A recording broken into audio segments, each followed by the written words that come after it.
Samantala, presyong 42 pesos per kilo ng bigas, balanse para sa magsasaka at consumer. Ito po ay ayon sa Department of Agriculture o DA.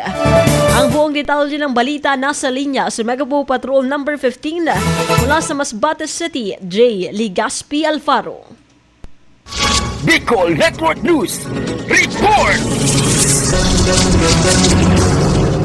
Sinabi ng Department of Agriculture na ang presyong 42 pesos kada kilo ng wheal milled rice ay nagtataglay ng masayang balanse na tumutugon sa pangangailangan ng mga Pilipinong consumer at mga magsasaka. Ayon kay Department of Agriculture Secretary Francisco Chu Laurel Jr., maliban sa Vietnam kung saan mas mababa ang gastos sa produksyon, mas abot kaya pa rin ang presyo ng wheal milled rice sa Pilipinas kumpara sa ibang bansang nagpro-produce ng bigas tulad ng Thailand at China. Noong nakaraang linggo, nasa 45 pesos hanggang 52 pesos kada kilo ang presyo ng wheal milled rice sa bansa. Sa Thailand, umaabot ito ng 51.95 pesos hanggang 132.75 pesos kada kilo, habang nasa 44.47 pesos hanggang 88.86 pesos kada kilo naman sa China. Naniniwala ang kalihim na ang presyong 42 pesos kada kilo para sa wheal milled rice ay